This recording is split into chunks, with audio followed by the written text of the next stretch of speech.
Irmãos queridos, nós vamos abrir a palavra de Deus no livro do profeta Isaías, capítulo 44.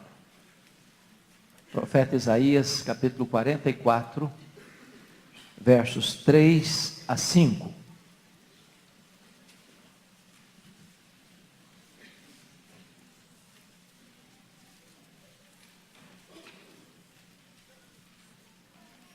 Isaías 44, 3 a 5. Está escrito: porque derramarei água sobre o sedento, torrentes sobre a terra seca, derramarei o meu espírito sobre a tua posteridade e a minha bênção sobre os teus descendentes. E brotarão como a erva, como o salgueiro junto às correntes das águas. Um dirá: eu sou do Senhor. Outro se chamará do nome de Jacó. O outro ainda escreverá na própria mão: eu sou do Senhor. E por sobrenome tomará o nome de Israel. Amém. Era o ano de 1993. E eu estava pregando na igreja presbiteriana de Salvador, na Bahia. E naquela ocasião eu pregava sobre avivamento. Aquele ano havia um grande interesse por esse tema. Fazíamos congressos nacionais, concorridos, e pessoas e caravanas vinham de todas as partes do Brasil, interessadas nesse tema, avivamento. E quando eu terminei de pregar, uma repórter da cidade estava lá para uma entrevista. E ela, um tanto quanto cética, olhou dentro dos meus olhos e me fez uma pergunta perturbadora. Ela me perguntou assim: o senhor acredita no que prega?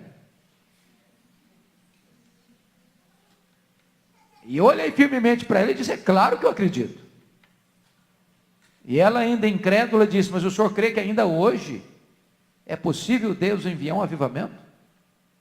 Que ainda hoje Deus possa impactar uma igreja, uma cidade, uma nação? Eu disse: eu creio nisso. Ela, ainda perplexa, disse: mas o senhor pode então me dar alguma evidência disso? Eu disse: posso. E eu citei para aquela repórter dois exemplos. Primeiramente, citei para ela o que aconteceu na Inglaterra.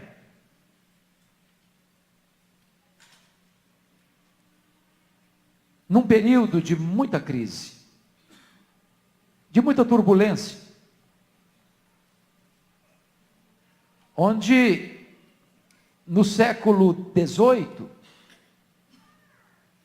a cidade de Londres era tão pervertida, tão corrompida, que de cada 6 casas em Londres, um era um prostíbulo. As igrejas estavam vazias. Os pregadores não acreditavam mais na Bíblia como palavra de Deus. Pregadores apóstatas pregavam sermões mortos e desciam do púlpito para se embriagar nas mesas de jogo. A igreja parecia um vale de ossos secos. Os enciclopedistas da época profetizavam que dentro de algumas décadas a igreja da Inglaterra estaria completamente falida e em total decadência. Quando todos, entretanto, apostavam no fracasso irremediável da igreja, Deus levantou um grupo de jovens, estudantes em Oxford, para orar por avivamento. Dentre eles estava João Wesley, George Whitefield, Carlos Wesley. E eles se reuniam para orar, para confessar seus pecados, para chorar diante de Deus, para pedir a restauração espiritual da igreja. E foi numa reunião de oração, uma vigília de oração, 31 de dezembro de 1739, às 3 horas da madrugada. Naquela reunião de oração, os céus se fenderam. O Espírito Santo desceu sobre eles. E eles foram tomados pelo poder do Espírito Santo. Eles se levantaram com grande virtude, com grande poder, e começaram a pregar. E as igrejas se encheram de pessoas famintas de Deus. Nas ruas, nas praças, as pessoas disputavam espaço para ouvir a palavra de Deus. E esse poderoso avivamento varreu toda a Inglaterra. Multidões foram salvas. E os historiadores afirmam que foi este avivamento que salvou a Inglaterra do banho de sangue da Revolução Francesa. Mas eu citei para aquela repórter um exemplo mais contemporâneo. Eu citei para ela o que aconteceu na Romênia em 1989. Acho que muitos de vocês acompanharam e alguns já leram como a Romênia viveu longos anos debaixo de um governo truculento e carrasco de um ditador chamado Ceausescu. Um regime de opressão, de medo, de perseguição religiosa. O que talvez poucos saibam é que Deus libertou a Romênia em apenas 10 dias.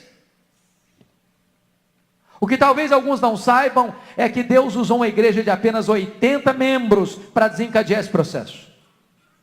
Tudo começou no dia 15 de dezembro de 1989, quando a polícia de Ceausescu cercou a casa do pastor Toderic na cidade de Timisoara para expulsá-lo da cidade. Os 80 membros da igreja fizeram um cordão de isolamento ao redor da casa do pastor e impediram que a polícia o expulsasse. A polícia foi buscar reforços e os crentes da cidade se uniram. Um jovem batista, à boca da noite, comprou velas e as distribuiu para os crentes ao redor da casa.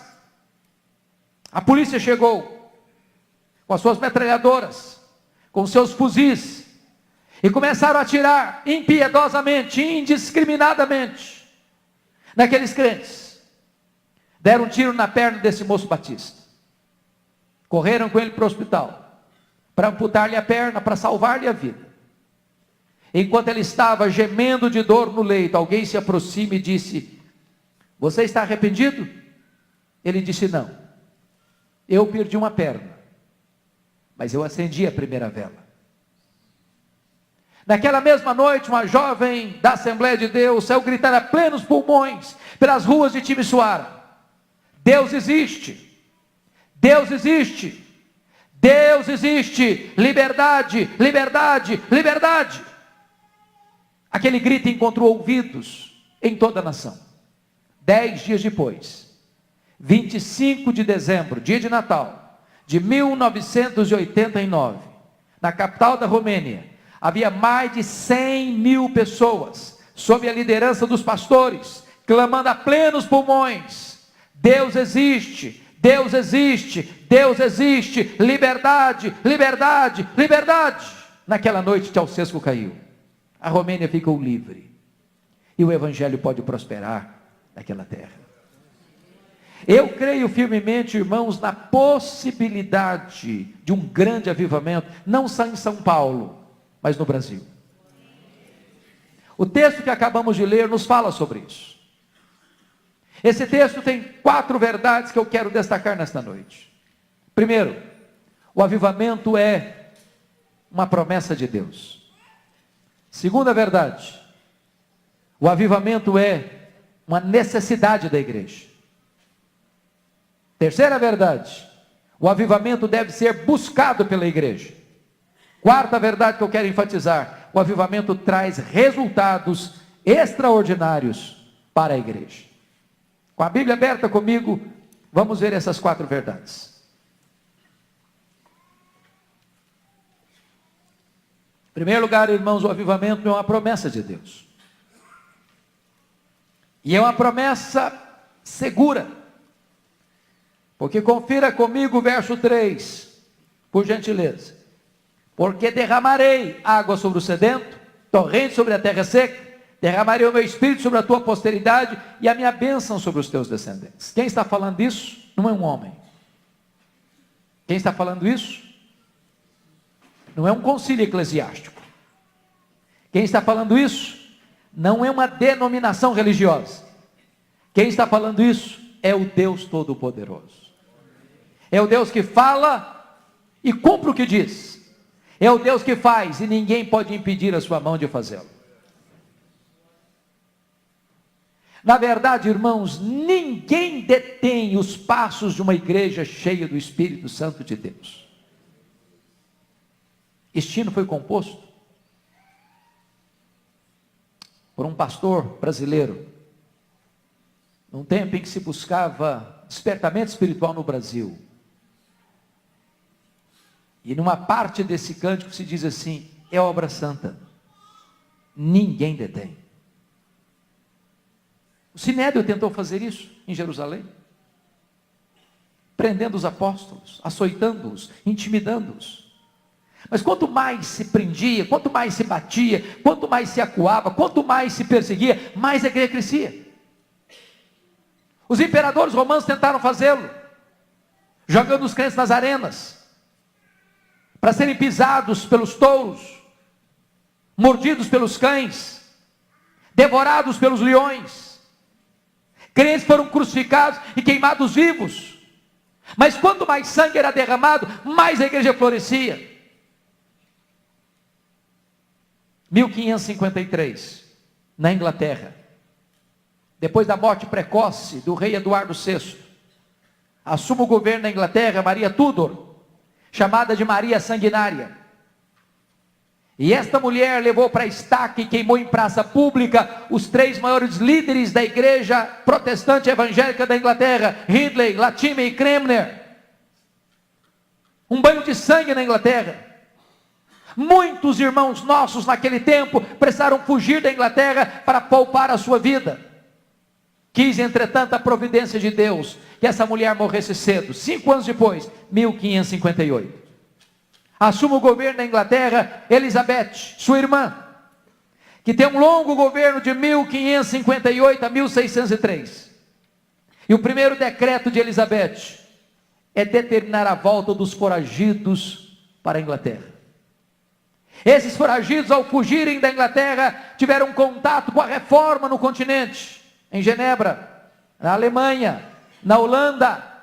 E quando retornam para a Inglaterra, retornam fazendo 4 exigências para a igreja. Queremos uma igreja com doutrina pura, com liturgia pura, com governo puro, com vida pura. E desencadearam na Inglaterra o mais importante movimento de reforma e reavivamento que a Inglaterra já conheceu, o movimento dos puritanos. Maria Tudor não sabia disso, mas Deus a havia constituído em presidente das missões estrangeiras da Inglaterra. Quando ela pensou que estava destruindo a igreja, ela estava promovendo a igreja, porque ninguém pode destruir o povo de Deus. A igreja cheia do Espírito Santo não pode ser detida. Deus prometeu e Deus é fiel para cumprir. Mas essa promessa não é apenas segura, irmãos. Essa promessa é também abundante. Volte os olhos para o verso 3. Porque derramarei água sobre o sedento, torrente sobre a terra seca, derramarei o meu espírito sobre a tua posteridade, e a minha bênção sobre os teus descendentes. Notem aí a figura de derramamento e torrentes. Isso fala de algo profuso, abundante, caudaloso. A Bíblia diz que Deus não dá o seu espírito por medida. Deus tem, não apenas mais, mas na linguagem do apóstolo Paulo, Deus tem infinitamente mais. Eu quero crer que um dos problemas que você e eu temos é que nós achamos que tudo quanto Deus quer fazer e pode fazer é o que nós já conhecemos ou experimentamos. Às vezes achamos que a nossa experiência é o limite máximo da obra de Deus. E eu confesso para os irmãos que eu me encanto com as orações contidas na Bíblia, mormente as orações do apóstolo Paulo, porque penso que Paulo atingiu o pináculo da sua teologia quando esteve de joelhos. E talvez nenhuma oração jamais escrita ou proferida em toda a história da igreja foi mais audaciosa do que a oração que o apóstolo Paulo fez lá em Efésios capítulo 3, versículo 19. Quando ele ora a Deus e pede para que você e eu sejamos tomados não de Deus, não da plenitude de Deus, mas sejamos tomados de toda a plenitude de Deus. E você pergunta, mas quem é Deus? Só para lembrar os atributos exclusivos de Deus: Deus é infinito, Deus é imenso, Deus é eterno, Deus é imutável, Deus é onipotente, Deus é onisciente, Deus é onipresente, Deus é transcendente, Deus é soberano, Deus é maior que tudo quanto Ele criou. Se você pergunta, mas qual é o tamanho do que Ele criou? E os estudiosos dizem que o nosso universo tem mais de 93 bilhões de anos-luz de diâmetro. E significa que se você conseguisse voar à velocidade da luz, 300 mil quilômetros por segundo, nessa velocidade, você demoraria mais de 93 bilhões de anos para ir de uma extremidade à outra do universo. Pois Deus é maior que o universo. Deus é transcendente. E agora Paulo está orando para que você e eu, frágeis vasos de barro, sejamos tomados de toda a plenitude de Deus. E quando você imagina que Paulo estava delirando naquela prisão, ele logo diz no verso seguinte, Efésios 3:20, ora, aquele que é poderoso para fazer não mais, não muito mais, mas infinitamente mais, do que tudo quanto pedimos ou pensamos, conforme o seu poder que opera em nós, a Ele seja a glória na igreja e em Cristo Jesus, agora e pelos séculos eternos. Eu quero dizer para você nesta noite que Deus tem mais para você. Deus tem infinitamente mais para você. Deus tem um poderoso avivamento para nós. Eu gostaria de ilustrar isso. No século XIX havia uma família muito pobre nos Estados Unidos. Essa família tinha 7 filhos pequenos, de 14 anos para baixo. Quando o chefe dessa família morre, deixando a viúva pobre, endividada, com 7 filhos para criar, e grávida do 8º filho. Quando nasceu o 8º filho, não era o 8º, era o 8º e o 9º, porque eram gêmeos. Vieram os credores, levaram o pouco que aquela viúva possuía. Os amigos se aproximaram e disseram, a senhora não tem condições de criar esses filhos, a senhora tem que dar alguns desses filhos, senão eles vão morrer de fome. Ela não desistiu de seus filhos, não abriu mão deles. Um dia o 5º filho disse para ela, mamãe, eu vou sair da roça. Eu vou para a cidade, Deus tem um plano na minha vida. E ele foi para Boston, em Massachusetts, na Nova Inglaterra. Um tio dele arranjou-lhe um emprego numa sapataria. Um dia o seu professor de escola bíblica dominical, Sr. Edward Kimball, vai lá na sapataria e lá no seu ambiente de trabalho leva aquele menino a Cristo. Um dia esse menino, esse moço, esse adolescente está numa igreja e o pregador disse, o mundo está para ver o que Deus pode fazer com um homem totalmente entregue nas suas mãos. E ele disse, meu Deus, eu quero ser esse homem. Um dia ele estava em Chicago, já pregava o evangelho, e 2 senhoras da igreja metodista abordaram na porta da igreja dizendo, nós estamos orando pelo senhor. E ele perguntou, mas por quê? Para que Deus o revista com o poder do Espírito Santo. Certa feita ele caminhava em Nova York, pela Wall Street, quando de repente o Espírito Santo veio com grande poder sobre ele. Ele saiu correndo, entrou na casa de um amigo, fechou a porta, ajoelhou-se, e ele disse que parecia que ondas elétricas penetravam pelo seu corpo. Ele sentia que a glória de Deus inundava a sua vida, ele sentiu que os céus haviam descido à terra. Ele disse que ele que desse todo o ouro do mundo em troca daquela experiência, ele jamais aceitaria. A glória de Deus inundava a sua vida, ele estava esmagado pela presença gloriosa de Deus. Quando ele se levantou dos seus joelhos, nunca mais a sua vida foi a mesma. Nunca mais a América foi a mesma. Aquele homem era Dwight Lyman Moody. O homem que levou a Cristo a partir dali mais de 500 mil pessoas. Deus é o mesmo. E Ele pode fazer o mesmo com você e comigo. Ele prometeu. Ele é fiel para cumprir. Mas há uma segunda verdade nesse texto, irmãos. Primeiro, o avivamento é uma promessa de Deus. Segundo, o avivamento é uma necessidade da igreja. Confira comigo de novo o verso 3. Porque derramarei água sobre o sedento, torrente sobre a terra seca, derramarei o meu espírito sobre a tua posteridade e a minha bênção sobre os teus descendentes. Notem que há muitos símbolos do Espírito Santo na Bíblia. O vento, o hálito, o fogo, a pomba, o azeite, a água. Por que o Espírito Santo aqui é simbolizado pela água? Para nos ensinar algumas verdades. Primeiro, não há vida sem água, irmãos.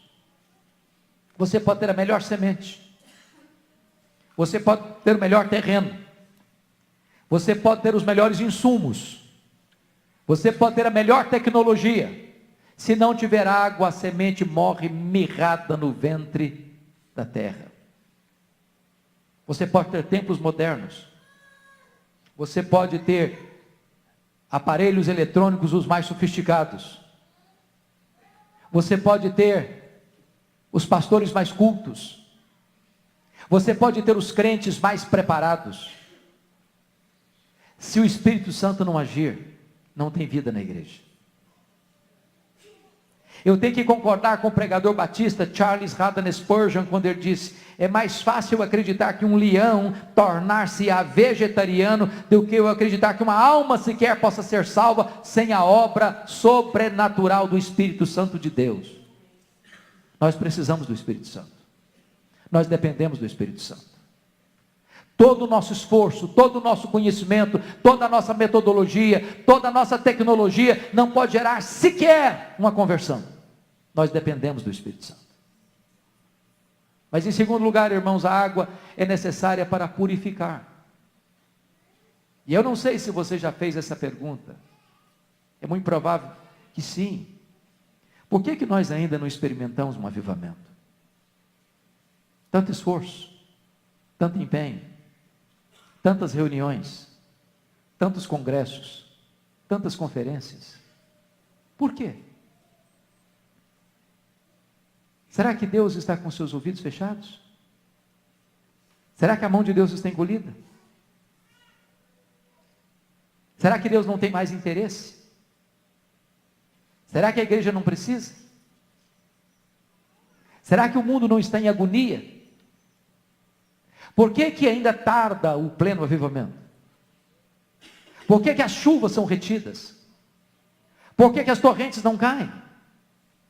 Por que o avivamento não chega? E a única resposta que nós temos a estas perguntas é que entre as chuvas de Deus e a terra seca existe uma interceptação, existe uma barreira, existe um obstáculo. E esse obstáculo chama-se pecado. O nosso pecado faz separação entre nós e o nosso Deus. Foi o que aconteceu com Elias. Antes de Elias subir no cume do Carmelo e clamar pela chegada das chuvas restauradoras, primeiro ele tirou Baal do caminho. Não adianta trocar Baal de lugar. Não adianta dar outros nomes para Baal. Não adianta vestir Baal com outras roupagens. Baal tem que ser eliminado. Do contrário, as chuvas não chegam.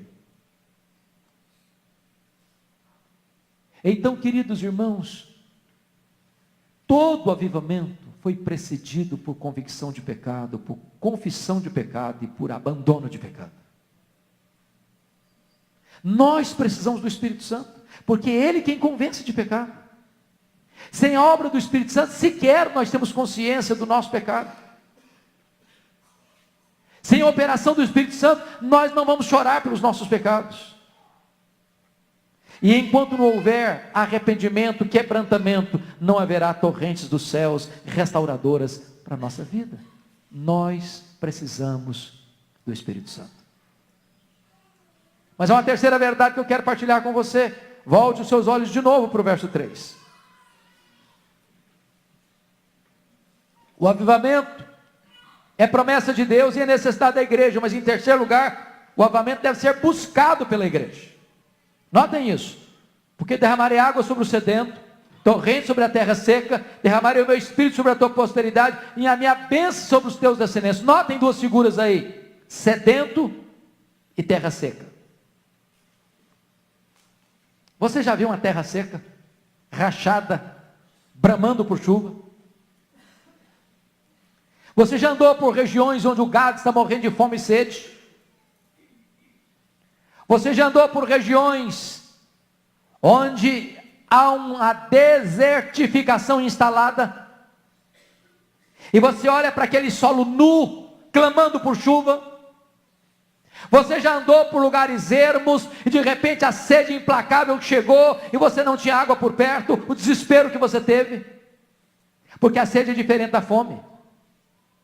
Quando você está com fome, seu estômago dói. Mas se você não se alimenta, a dor vai embora. E você jejum um dia, Você jejua 2 dias, você jejua 3 dias, você jejua uma semana. Há pessoas que jejuam 40 dias. Mas a sede não é assim. A sede é implacável. A sede aperta você. A sede massacra você. A sede atormenta você. A sede estiola você. A sede seca você. A sede mata você. Sabe quando a igreja vai experimentar um avivamento? É quando ela tiver sede de Deus. Olha para a igreja brasileira. E você vai perceber que a igreja brasileira está correndo atrás da bênção. Mas não tem sede do abençoador. A igreja brasileira quer coisas, mas não quer Deus. Ela quer riqueza, mas não quer o céu. Ela quer milagres, curas, prodígios, mas não santidade. E avivamento não é sede de bênção. Avivamento é sede do abençoador. Não é sede de coisas, é sede de Deus. As torrentes vão cair sobre terra seca. A água vem procedendo. Só o Espírito Santo é enviado para aquele que tem sede de Deus.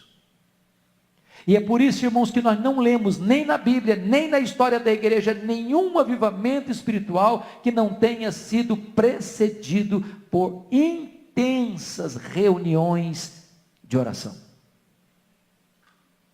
Nunca lemos nenhum avivamento que não tenha sido precedido por oração. Assim foi no Pentecostes. 10 dias, todos unânimes, reunidos em oração.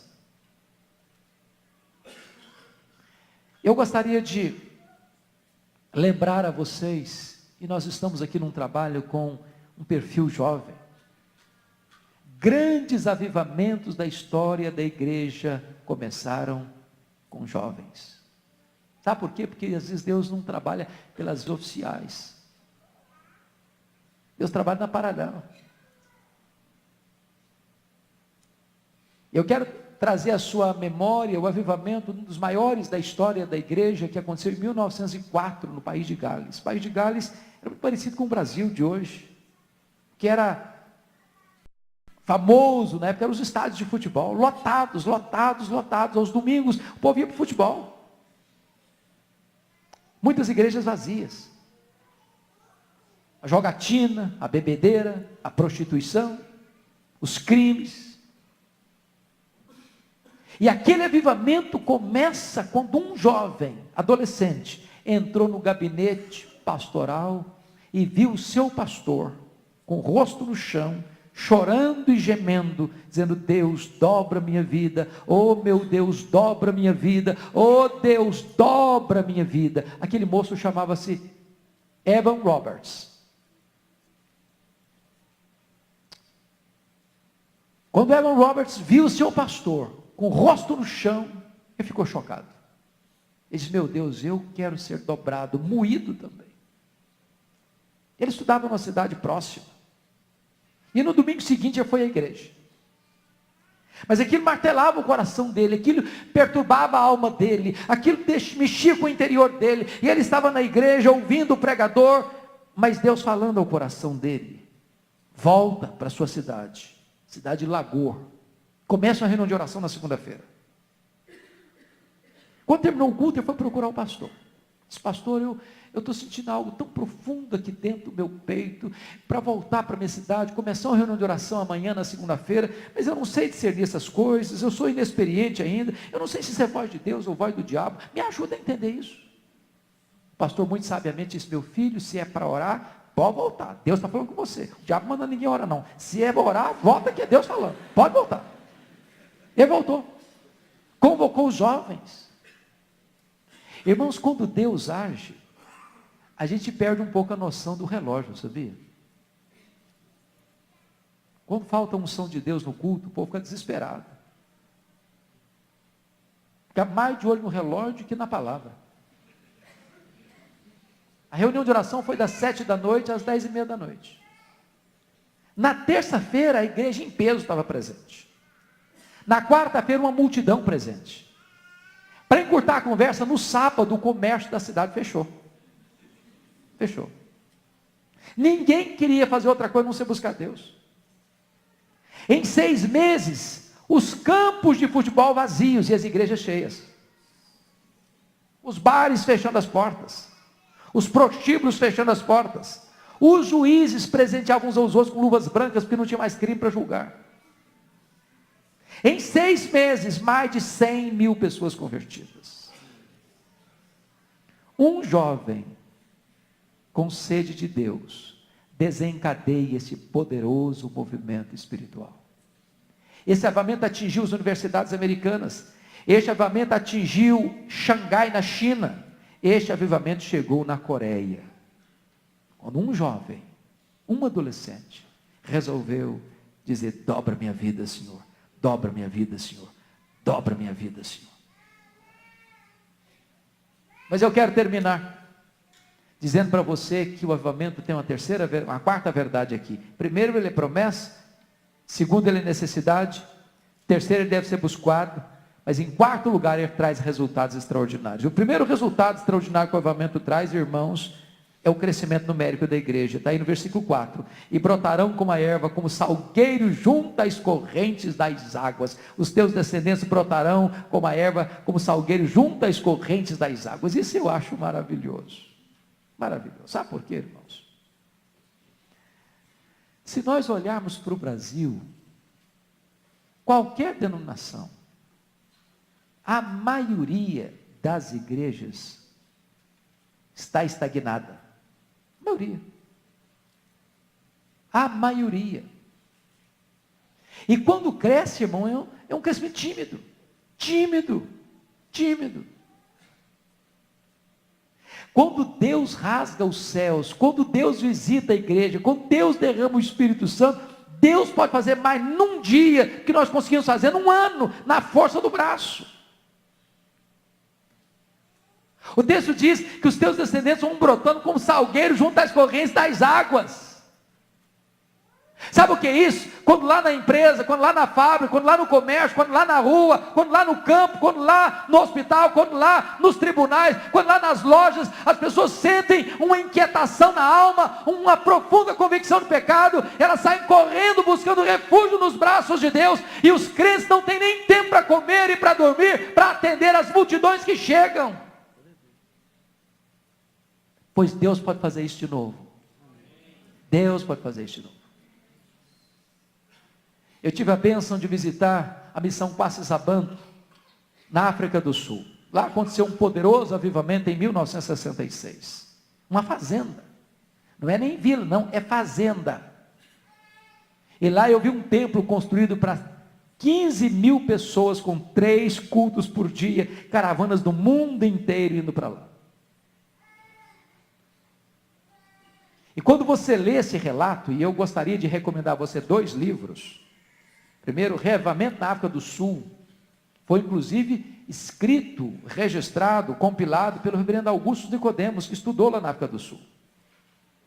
E se você tem acesso ao inglês, gostaria de lhe citar um livro mais completo, God Among the Zulus, Deus entre os Zulus, de Kurt Koch. Ali aconteceram milagres extraordinários. Mortos ressuscitaram, cegos viram, paralíticos andaram, leprosos foram purificados. E no relato do avivamento, os missionários, quando acordavam de manhã, tinha 50, 60, 100, 150, 200 pessoas na sua porta, com pressa para confessar os seus pecados, para acertar a sua vida com Deus. Ô irmão, já imaginaram isso?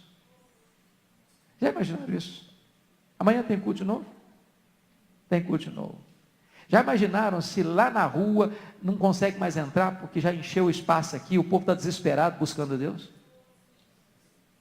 Já imaginaram se Deus derramar um espírito de inquietação, de convicção de pecado na cidade de São Paulo, e as igrejas não comportarem as multidões que virão famintas de Deus?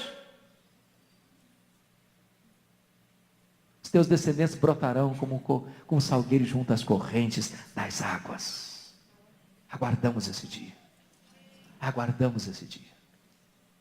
Mas o segundo resultado, irmãos, do avivamento, está aí no versículo 5, é o testemunho verbal dos crentes. Um dirá: eu sou do Senhor. O outro se chamará do nome de Jacó. Preste atenção no que está escrito aqui.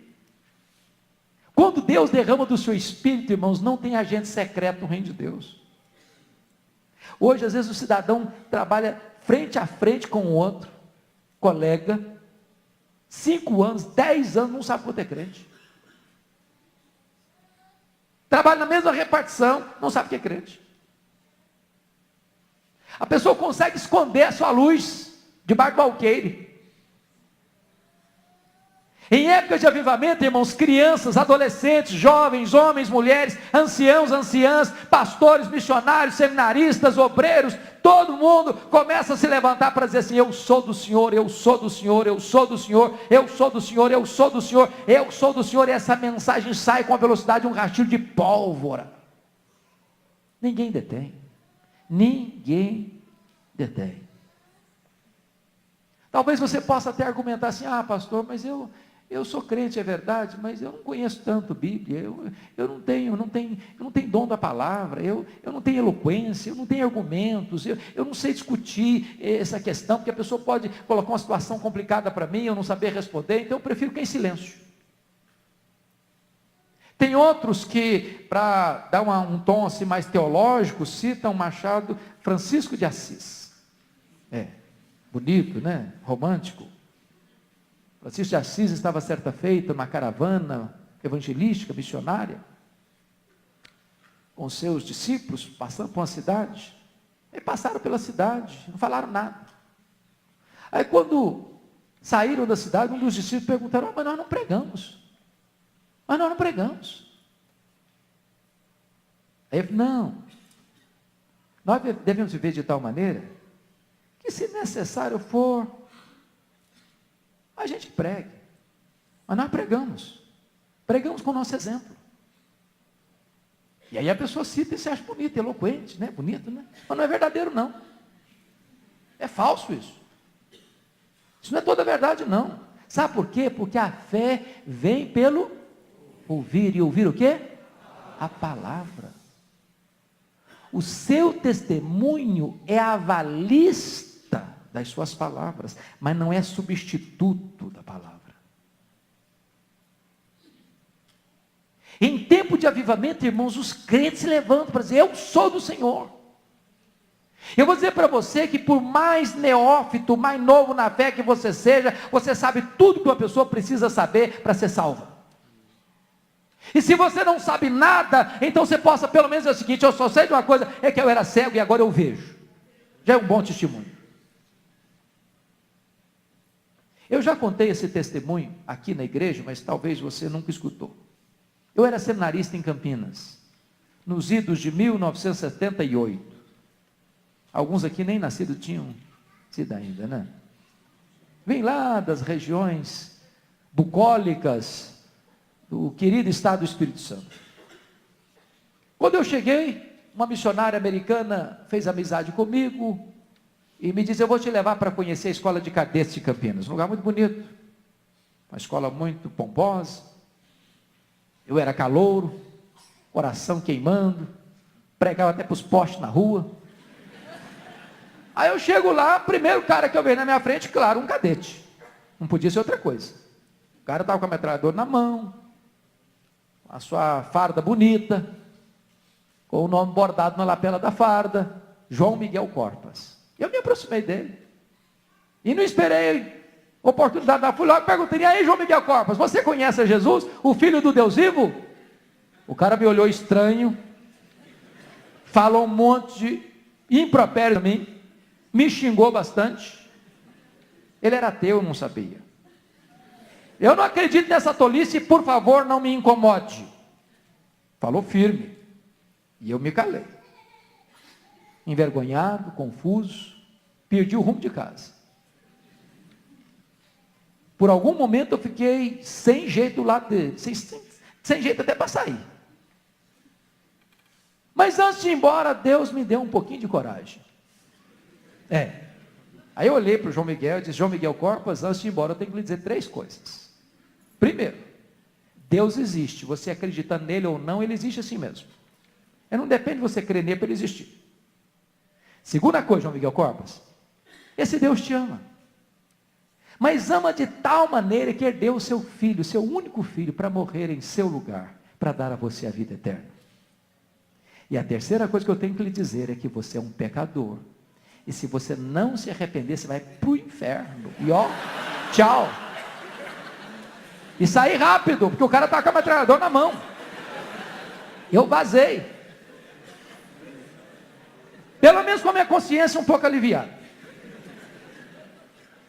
Eu só não esperava uma coisa, é que a mesma missionária voltasse ao seminário no dia seguinte. E ela volta, ela disse: olha, Hernandes, eu preciso estar na minha casa agora. Eu falei: mas por quê? O que houve? O João Miguel Corbas está lá em casa e quer te ver. Eu fiquei mais perturbado ainda. Eu falei: meu Deus, será que eu ofendi o homem? Será que eu ficou aborrecido comigo? Fui para lá pensando mil coisas. Quando eu chego naquela casa e entro, o João Miguel Corbas estava sentado lá no fundo da sala, e ele se levantou e correu na minha direção, e me segurou pelos braços, quase me levanta do chão, e diz: por favor, me fale do seu Deus, me fale do seu Jesus. Aquele cadete estava chorando em lágrimas, se rendendo aos pés do Salvador. Eu tive o privilégio de acompanhá-lo, de vê-lo sendo batizado. Quando eu voltei das férias de julho, ele me ligou e disse: eu já levei 3 colegas a Cristo aqui na escola. Depois que eu saí do seminário, eu perdi o contato com ele. Pregando há pouco tempo no congresso da CEPAL, em Água de Lindóia, e alguém se aproxima de mim e pergunta: e aí, você tem notícia de João Miguel Corbas? Eu disse: não, eu gostaria tanto. Tem informação dele? Ele diz: eu sou amigo dele. Ele me disse: o João Miguel Corbas está concorrendo ao generalato. João Miguel Corbas é ministro do Evangelho, ele é pastor da Assembleia de Deus. Na semana seguinte, eu estava pregando na igreja presbiteriana de Vila Mariana, lá estava ele com a esposa para me dar um abraço. Há pouco tempo eu fui a Santos, onde ele estava com a sua residência estabelecida, e fui jantar com a família dele. E ele me contando as maravilhas que Deus fez na sua vida. E Deus me ensinou uma lição: abra sua boca e eu a encherei. O poder não está no seu argumento, no seu conhecimento, na sua eloquência, na sua metodologia. O poder está na palavra do Deus vivo. Abra sua boca. Finalmente, irmãos, o avivamento tem um último resultado no texto descrito, que é o testemunho não apenas verbal, mas o testemunho de vida. Outro escreverá na própria palma da mão: eu sou do Senhor. Tem muita gente que diz que é do Senhor, mas quando você vai ver a vida que leva, você fica em dúvida. Mas em tempo de avivamento, as pessoas falam que são do Senhor, e podem escrever na própria palma da mão: eu sou do Senhor. Eu creio que você há de concordar comigo: a igreja evangélica brasileira precisa de um choque ético, de uma faxina ética.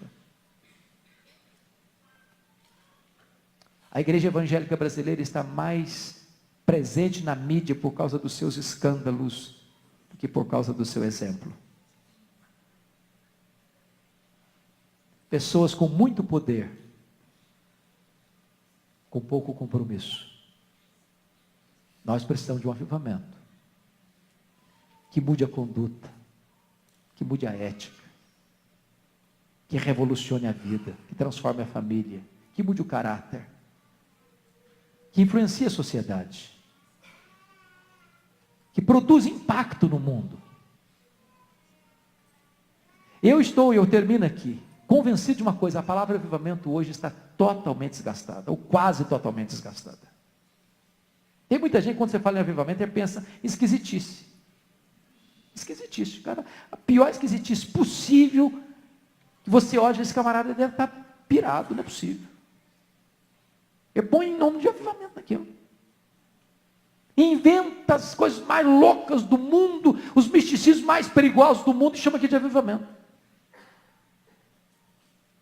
Nós cremos no avivamento que a Bíblia nos ensina. Promovida pela palavra de Deus, buscada pela oração, operação exclusiva e soberana do Espírito Santo de Deus, que produz arrependimento, que produz santidade, que produz salvação, que produz compromisso, que produz evangelização, que produz obra missionária, que produz impacto no mundo. Este é o avivamento que você e eu desejamos, pelo qual devemos orar, até que o Senhor fenda os céus.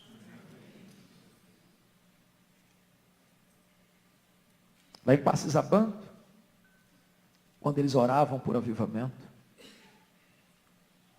levantou-se uma jovem na reunião de oração e orou da seguinte maneira: oh meu Deus, tu já fizeste tantas vezes, em tantos lugares, em tantas circunstâncias distintas, tu fendestes os céus e tu descestes. Faz de novo, Senhor. Faz de novo. Faz de novo, Senhor. Faz de novo. Naquela semana, enquanto eles oravam, os céus se fenderam e Deus fez de novo naquele lugar. Quem sabe hoje você e eu possamos orar assim: faz de novo, Senhor. Faz de novo. Faz de novo, Senhor. Você quer orar por isso? Você anseia por isso? Será que nós poderíamos buscar a Deus juntos? Eu sei que eu não tenho espaço aqui, mas se você quiser se levantar, vir aqui à frente, orar comigo, eu gostaria que você viesse. Que Deus nos ajude a esperar até que Deus venha, até que Deus se manifeste, até que os céus se fendam, até que Deus nos mostre um sinal do seu favor.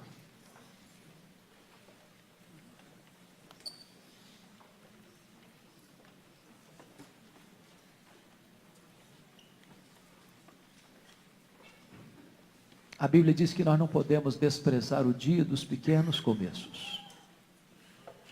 Quem sabe, Deus encontra aqui nesta noite um coração disposto. Um coração que seja totalmente dele. Apenas uma fagulha que vai incendiar uma cidade. Deus pode fazer isso. Senhor Deus, Rei da glória, aqui está o teu povo.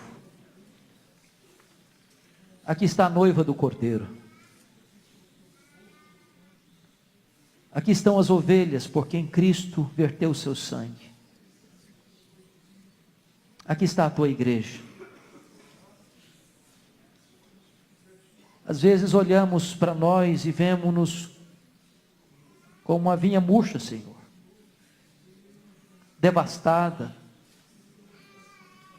Olhamos e não vemos frutos. Os inimigos zombam de nós, escarnecem da igreja. Mas Deus, vindica a tua glória na tua igreja nesta noite. Olha dos céus e vem e vê e visita a tua vinha, Senhor. Restaura a nossa sorte. Tira o opróbrio de sobre a nossa vida. Tira a dureza do nosso coração. Tira a secura dos nossos olhos. Tira a indiferença da nossa alma, em nome de Jesus. Inflama o nosso coração. Deus, nós não queremos nada que não venha de Ti. Nós não queremos ir além, mas não queremos ficar aquém também, Deus. Se Tu tens um avivamento para nós, ó Deus, inclina o nosso coração.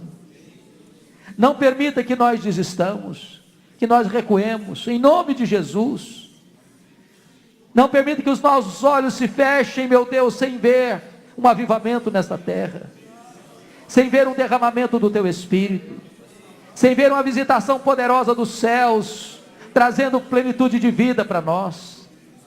Ah, meu Deus, em nome de Jesus, cura a nossa infidelidade, apaga as nossas transgressões, lava-nos completamente com o sangue do Cordeiro, em nome de Jesus. Traz sobre nós convicção de pecado, traz sobre nós arrependimento verdadeiro, traz sobre nós, ó Deus, angústia pela nossa situação, e dá-nos fome, Deus, das coisas lá do alto. Gera no coração deste povo aqui, Senhor, desejo de buscar a Tua face. E dá-nos um sinal, Senhor, um sinal do teu favor. Traz sobre nós um alento de vida. Sopra sobre nós o sopro de vida. Tira as cinzas, acende as brasas, inflama o nosso coração com fogo santo, Senhor. É a nossa súplica, Deus. É a nossa necessidade. É a nossa oração. É o nosso clamor. Em nome de Jesus. Em nome de Jesus. Aleluia. Amém. Louvado seja Deus. Louvado seja Deus.